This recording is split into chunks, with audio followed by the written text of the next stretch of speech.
This video is sponsored by Horror Amino. I know most of you are here because you love to feel scared. You're a horror fan, so while you're waiting for the next upload, Horror Amino offers an amazing forum platform to pass the time by browsing endless scary posts. Horror Amino is an app that allows you to build your own profile, explore posts about everything horror such as pictures, GIFs, discussion, and more, as well as share your own posts to express your horror fandom. Personally, I'm a big fan of the original creations section, where I found this post on horrifying sculptures, and another post on creepypasta art. This stuff gives me chills.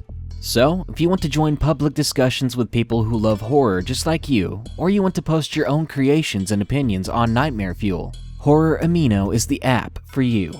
You can download it today for iOS and Android devices using the links in the description. And once you do, don't forget to find me on there, Brendan Dean, your favorite horror narrator. Thank you, Horror Amino. Tonight, I'm going to prove to you I'm not sexist. This world is a strange one. I'm proud to welcome Scary Fairy Godmother to the killing floor. She is a YouTuber who specializes in reading creepy true stories of real fairy encounters. So, tonight, the two of us gladly present to you 5 such stories. Be sure to check the link in the description to subscribe to her channel if you want more scary fairy goodness. Without further ado, let's get magical. Number 1. The Fairy's Curse. Some years ago, my friend and I were having a day drive for fun, up over Deception Saddle and Hoodoo Pass in Idaho. It was spring, and the snow was still making passage hard in some areas. There were even trees in the road here and there that had fallen from the massive heavy snows in the previous winter. Partway up the mountain, an odd little collection of vintage-looking vehicles was parked off the road, looking like some kind of gypsy camp, and the people there had been cutting wood from the fallen trees, salvaging logs and opening up the road in the process. We went on past the little camp into what suddenly began to feel like unfriendly territory. It's hard to describe it. There was just this ominous, uncomfortable feeling to the day all of a sudden, when it had just been a fun outing before. We crossed Deception Saddle, which was a kind of entrance into the foothills, and entered the heavy forested slopes on the way to Hoodoo Pass. At this point, we began to see animals here and there acting strangely. For example, we saw a cow elk and a doe deer walking side by side onto the edge of the road and then stood together and watched us as we passed. We had never heard deer or elk being close companions before, and usually they stayed with their own kinds. It was unusual but not alarming, not yet. Further along, as we got higher in altitude, other animals started to appear on the road. There were rabbits that seemed confused and would stagger across the road in front of us, and other rabbits we could only half see hunched and still among the half-melted crusty humps of ice and snow and mud. Then the flashes of light started, orangish rectangles that were wider than we were tall, almost the size of garage doors. They would flicker and flash now and then behind us, each one getting closer. From about 1,000 feet up to 30 feet, we told ourselves it was some kind of atmospheric effect, but we both knew we were only saying it to comfort ourselves. It happened 5 or 6 times. Then, as we reached the final step to the top, we felt this most heavy feeling that we weren't wanted there, and one final flash appeared in front of us, a flicker right in front of us, as quick as lightning. This rectangle was blue, white, and brighter than the others.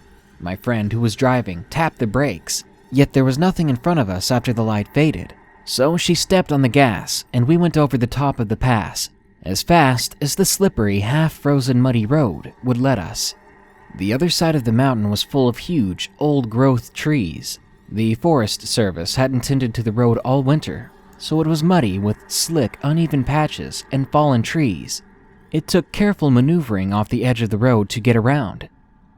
We weren't sure whether we'd even be able to get down to civilization on that side, but there was no way we were going back through that eerie pass again.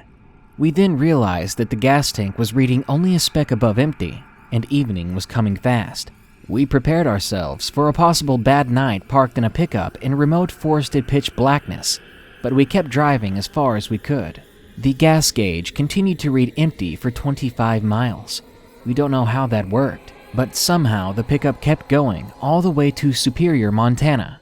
Maybe it helped that it was mostly downhill, or maybe the gauge was malfunctioning. Either way, we were grateful. The problem was, we felt like we had offended something, and it wasn't over. 3 days later, we were passing by an old cemetery in that same pickup, on an unlit road. The headlights caught something off the road ahead of us, like a coyote or dog, when suddenly, it stood up. It was at least 6 feet tall, and we had a flash impression of a human body, tall and thin, but with a dog-like head. It threw something across our path about the size and shape of a small egg or pebble, and we sped out of there, horrified. Our fortune turned horrible after that night. We lost pets, jobs, money, homes, and all our possessions in a series of things gone wrong, in every way possible. We felt cursed. We wondered if we had crossed some line and were now paying the consequences like in the old stories. We both lost everything and had to rebuild our lives. Since then, we've each had misfortunes, but nothing compared to the utter, systematic, and unexplainable ruination of our lives that happened after we went driving near Deception Saddle. Number 2. The Green Goblin, narrated by Scary Fairy Godmother. Where do I begin? I would divulge my name, but I would rather keep that hush-hush, so as not to be perceived as zonkers. This experience happened in Middleburg, Virginia, back in 2006. Let me start by saying I'm a guy, and I used to be one of those dudes who did not believe in as much as a unicorn fart on a spaceship without windows and central air. Surely not one to quickly jump on the whole paranormal hayride by spouting, "Gee willikers, I done seen me a fairy." But this is something that changed how I saw the world from then on. The house was and is a large family home, multi-level with a large finished basement. I was sharing this house with my sister and her best friend at the time, who happened to be renting the house. She and her family took the upper level bedrooms, and my sister and I took the 2 rooms in the basement. Now, this basement was huge. It had a sliding glass door that led to the backyard, a family room, dining area, and a full bar. No booze, though. My sister's bedroom was humongous, as was mine. Both had their own bathrooms. But that's beside the point. This is not about some bathroom space. It's about those things we all want to think are not there. For the first month, nothing happened. Everything was as it should be. Everyone slept soundly and all comfy-like. Being that the neighborhood we lived in was so damn safe you could leave the front door unlocked and not worry about a break-in. I know that sounds insane, but this is how quiet the neighborhood was. Hard to believe that some folks might even do that these days, but back then the lady of the house would oftentimes do just that. Now, I grew up in bad neighborhoods, and I sure as hell know not to leave your damn door agape so some asshat with a taste for snatch and grab and perhaps a little pokey could break into your home. So I was on high alert. I would make sure that the door was on full lockdown every night after I found out my sister's BFF was leaving the door unsecured, which made everyone feel a little more at ease. But that all just went out the window after the weird crap started happening. Like phantom music coming from the middle of nowhere when no one else was home but me and the dog. Yes, there was a dog, and that cowardly thing was always hiding under something. At first I thought it had issues. Whenever I took it for a walk, it would be extremely hesitant to go back inside the house. I would have to drag the dog in, and then it would run off and hide under something. Oftentimes, it would insist on coming down into the basement with me, so as not to be alone. Which was okay by me. I have no issues with the poor thing wanting to be around someone. Dogs are like that, I thought. But then there were times when it would bark at nothing and pee itself on the spot. or do so in a mad dash to get away from something. Again, I just chalked it up to poor house training and mental instability. Then I started to see things just before bedtime and just as I got up in the morning or in the middle of the night when having to tinkle. One such night, I had been tossing and turning, not able to get off to La La Land, when the air in my room suddenly felt heavy, just like it feels before a rainstorm. Now, I have no windows in my room, so any light in there has to come from the ceiling fan light fixture, or from sunlight under my second door, which led to the hall adjacent to the full bathroom.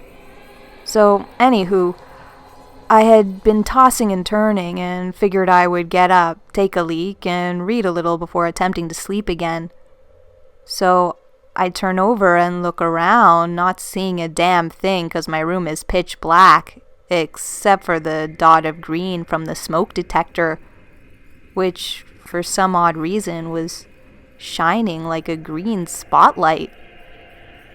Either my eyes were playing tricks on me, or my eyes had gotten so sensitive to the dark that the merest light was like a beacon. I don't know, but that light shone down like a beam in front of the bathroom door. It shone down and something stepped into the light. Now, everything around was dark, blackest night dark, except for the shining beam from that tiny LED. And this child comes into the light. Or what I thought was a child. It was 4 to 5 feet tall, all green with slanted eyes that went up at the corners. Its hair was cropped short, and it was thin yet wiry looking. I was too stunned to say anything. I was just watching this thing kind of move into the light. Then it smiled at me, waved at me. It knew I was looking at it. Its eyes were black, green skin with black eyes. Its head was normal size for something of that height.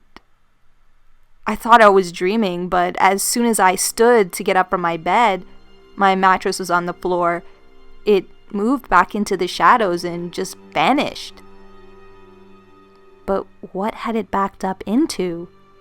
The door? Then the green beam of light dimmed and it was its old insignificant LED self again. I dashed to the light switch and turned on all the lights. I was not dreaming. Then I searched that room from top to bottom. Eventually, I woke up my sister. She was pissed off because she had to get up for work in the morning. And then I searched the house. When it was all over, I went back to my room and just thought about it. What just happened? My mind was full of questions. Then I fell asleep and just zonked out. 6 hours later, I felt something walking on my bed. Mind you, it could not be anyone else in the house that early, around 7 a.m. or so, since they would all either be already at work or getting things ready for work, and I always locked my bedroom doors. So this thing walking on my bed pulled me from sleep. What little light was in the room now was the sunlight from under the second bedroom door. I looked around and there it was, the thing from under the green spotlight, except now silhouetted by the sunlight at its back. It knelt down beside me and put its small hand on my shoulder just as I turned towards it, and then placed my hand on its other knee. Its speech was somewhat garbled, or at a speed I could not comprehend, or maybe another language altogether. It sounded like it was saying, "Do you have an alley?" It asked me this same question 3 times. I said, "I don't know." It then shook its head and patted me on the shoulder as if it knew its question was not going to get an answer. It then patted my head and jumped over me. I looked in the direction it moved and it was gone. It went the same way it had gone when it disappeared during the night. I got up, freaking out. Remember, I had placed my hand on its knee. It was there. I felt the skin or fabric it was wearing. It was cold to the touch and coarse, like sharkskin leather pants or something.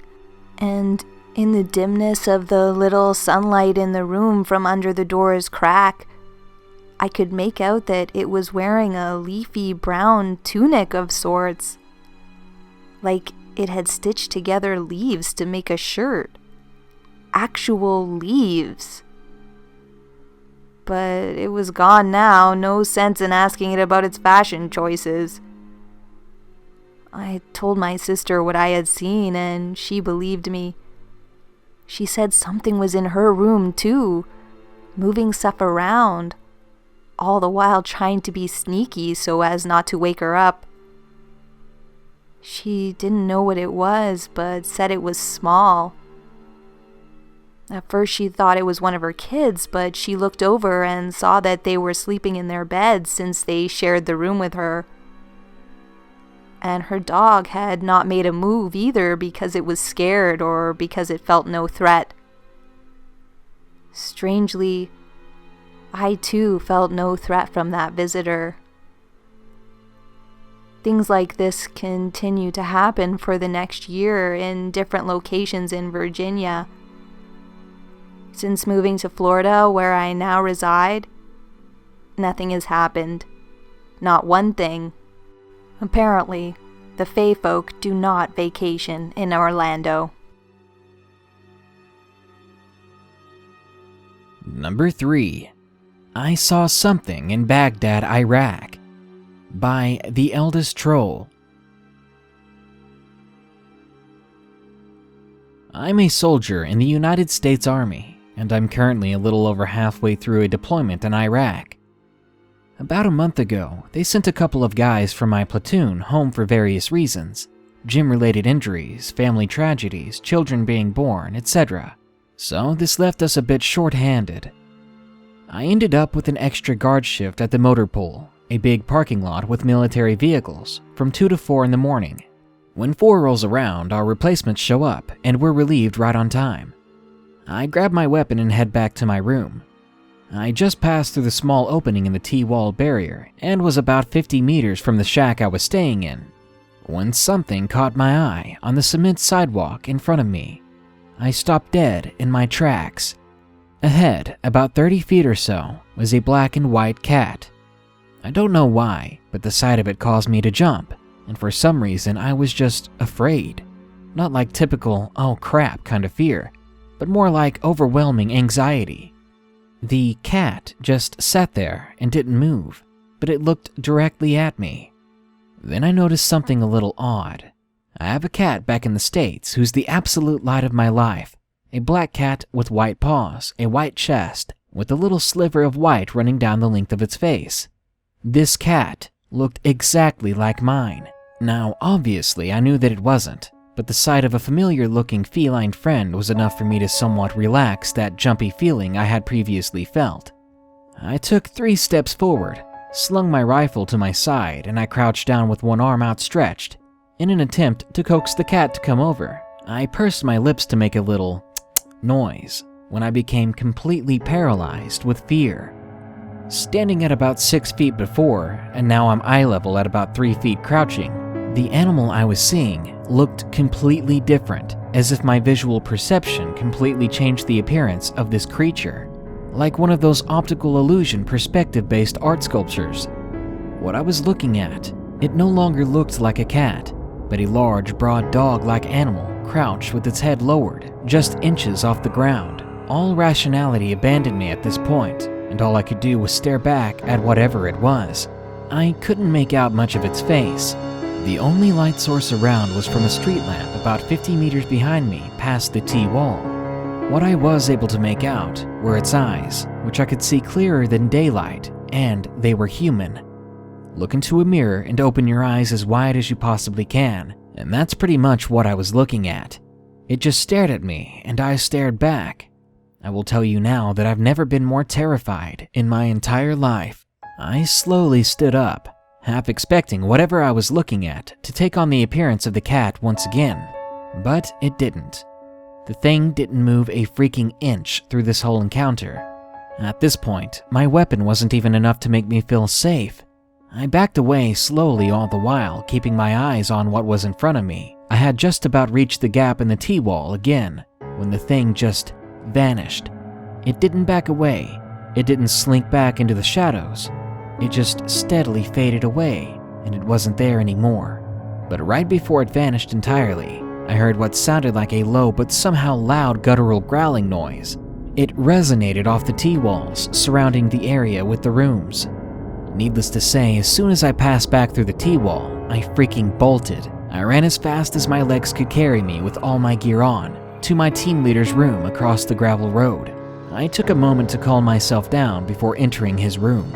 I slept on his floor that night, blaming it on the fact that we had to get up early, and the alarm on my phone hasn't been working lately. I haven't seen anything since, but every other night or so when I'm by myself, I'll get that same horribly overwhelming sense of anxiety and paranoia that I got when I first saw that thing. Number 4. The Thing in the Woods. Narrated by Scary Fairy Godmother. There was an experience that occurred when I was about 12 or 13. Then I was living in Shreveport, Louisiana with my grandma. One day, my friend Amanda and I decided to go for a walk in the woods. We would always enter the forest by going through the back of someone else's property that faced in that direction.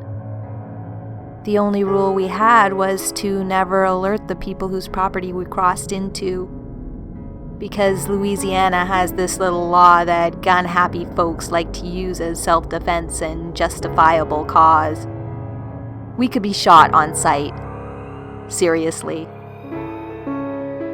So, like two little ninjas, me and Amanda would move quickly until we left these shallower portions of the woods and were deep into the thicker parts.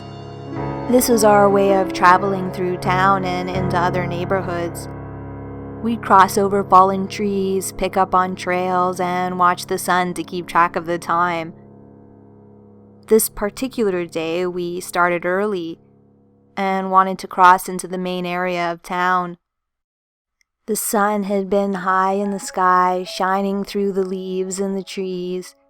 It was a beautiful day as we chatted and walked.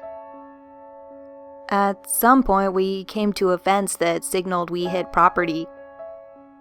The fence, which cut us off from the mainland, was high and covered in barbed wire. And if we'd somehow found a way to climb it without impaling ourselves, we would fall into a 3-foot ditch that had been dug on the other side to keep animals out. We were pissed. Our fence climbing skills were nothing to laugh at, but this presented a whole new challenge. Right then and there it was decided.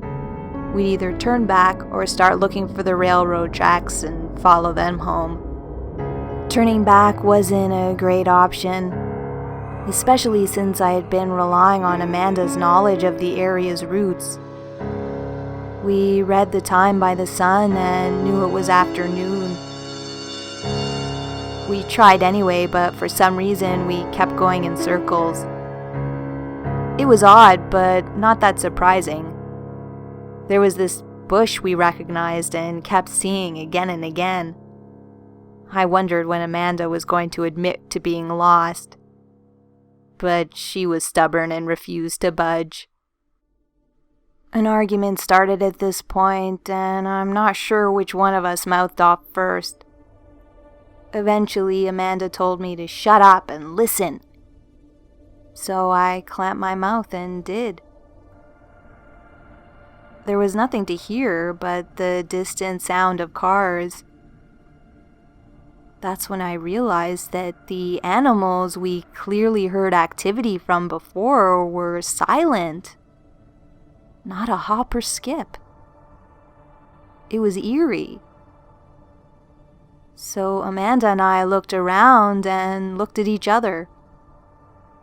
A moment later, there was something making a commotion in one of the bushes ahead of us. It shifted, but it seemed large. I wanted to think it might be a rabbit, but rabbits aren't that big. Maybe it was a snake or a raccoon? Nah.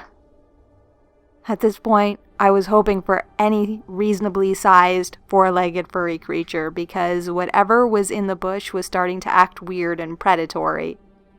And it became increasingly obvious to us that we were being watched. Or maybe stalked. We turned to each other and non-verbally agreed on a plan of escape. She whispered, "On the count of 3. And I nodded. She began to count. 1, 2. And then we bolted. We ignored 3 and left at 2.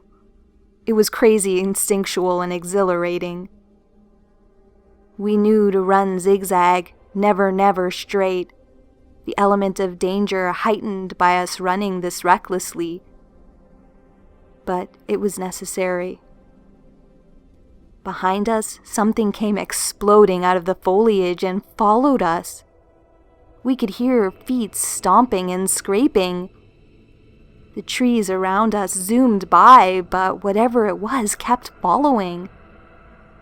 We didn't see it as much as heard it. It sounded like it was jumping from tree to tree and then onto the ground. It had impressive athletic strength. The train tracks came into view up ahead and we headed straight for them. Amanda, being taller than me with longer legs, ran a bit faster, but I was marathoning it too. The tracks were on this raised hill of land that cut between the 2 sides of the woods. If we could make it through the bramble and up there, we'd have a chance. Now, just when I saw this hope in sight, I got yanked back by a tree root, a stubborn little root that caught onto my pants and slammed me into the ground. I was winded and jittery from the adrenaline rush. My pants couldn't be ripped away because I tried. I heard the thing behind me slow down and start sniffing. It was trying to figure out where I went. The area I fell in was covered by some foliage a bit, but not enough if the thing got any closer. Amanda had made it up the hill and turned, yelling for me. She'd expected me to be with her, but I was nowhere to be seen. I wanted to reply, but I didn't in fear of attracting that thing. Instead, I tried to lessen my breathing and just laid there, praying. In that moment, I had pretty much given up and accepted that this might be the end. I prayed for it not to hurt if I died, prayed for a peaceful afterlife.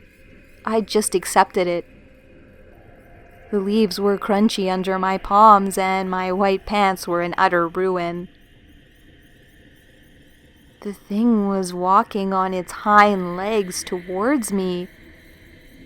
It didn't sound like the footfalls of something on solid, flat feet. At that point, I couldn't contain a few cynical, morbid thoughts like, I hope it likes dark meat, and damn, of course the black person dies first. After this long, tense moment, I felt something behind me, and the next thing I knew, I felt solid hands around my waist that lifted me up in the air so high my feet were no longer touching the ground. Behind me, a man's voice spoke suddenly, piercingly and clear. He told me not to look at him, to keep my attention ahead, and on the count of 3, to run, and to keep running and not stop till I'd reached my friend. It seemed as if everything slowed down in that moment, and all I could hear was his voice. He counted. 1, 2, 3, and then he let go. I went flying over grass, rocks, and stumps. I ran so fast. I came up and over the bramble bushes and onto the tracks and ran straight into Amanda. I don't think she even saw me at first, and I surprised her. We fell down in a heap, and I was so relieved I started laughing. Amanda was freaking out. We both turned and looked back down the hill, and I saw a glimpse of a cloaked figure. It turned and ran off suddenly, like something had scared it. And all we could hear were footsteps and leaves. After that, everything was silent again. But there was a gusty wind that stirred. All the trees around us were billowing, and we could hear the swaying of leaves. It was an odd moment, but it was like a respectful quieting. On the wind, we then heard something low but buzzing. It was hard to make out. We looked up, and all around us, the view was panoramic, and the sounds were turning into something we could understand. Amanda started to talk, but I told her to shut up and listen. The trees were chattering, the wind whining, and the sun had set behind the clouds. The once familiar setting became something strange and sacred somehow. Almost immediately, the same male voice from earlier spoke, and it sounded as if it was coming from all directions and nowhere at all as the wind began to pick up even more. The voice told us that we were not to come here anymore, that if we continued to come here, it would be at our own risk, because he would not be saving us again. The voice wasn't distorted in the least. It didn't sound like it came from a loudspeaker or a microphone. It was crisp, pleasant, and omnipresent. It could have come from the sky, the trees, the wind, our own heads. Who knows? I trusted it implicitly, though, because he had saved my life, whatever he was. And I wasn't about to forget that. Amanda and I both made our awkward replies and then booked it out of there. Neither of us have been back since.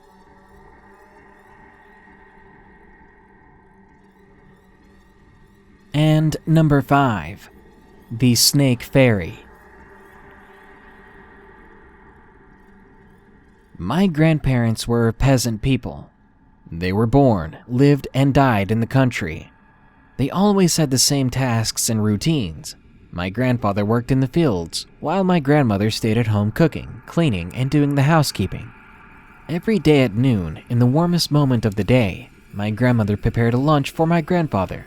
She walked to the field where he was working and stayed with him, sat in the grass under the shade of a tree, while he took a break and ate his meal. This was their routine. Every day they did the same thing, until something happened. One day, my grandfather suddenly asked my grandmother to stop coming to the field with his lunch. He firmly said, "Come just when I request it, no other time. Actually, I prefer that you don't come to the field at all anymore." At around the same time, his behavior had begun to change. He became distracted, absent, and angry much of the time. He lost weight, and every day he spent more and more time out in the fields. Even after dark, he would be out in the field, and he spent less time at home with my grandmother. Suspecting that my grandfather could be having an affair, my grandmother decided to follow him and watch. One morning, she took the road to the planting field. She found the field unattended, my grandfather's tools strewn across the ground, and he was nowhere to be found. She looked in each direction, and far in the distance, something caught her eye. Under a tree in the distance, lying on the grass, she saw a figure. She could not make out who it was, but assumed it was my grandfather. She approached cautiously, just in case it was not him. As she drew closer, she realized that it was not only one figure she saw, but two, one above the other. She began to shake, thinking that it was her husband with another woman.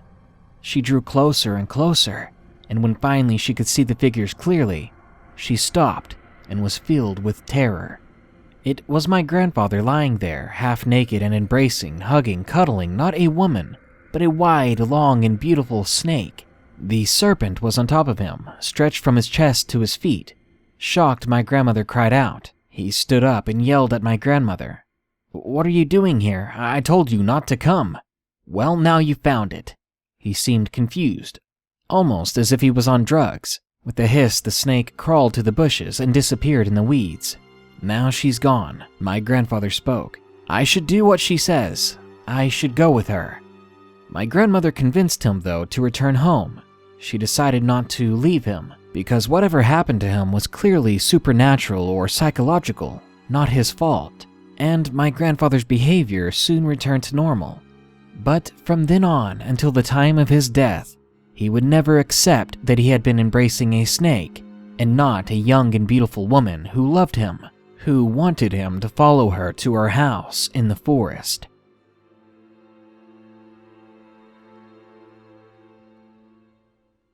Having lived in or near the forests my whole life, I'm no stranger to stories of fairy encounters, both local and across the globe.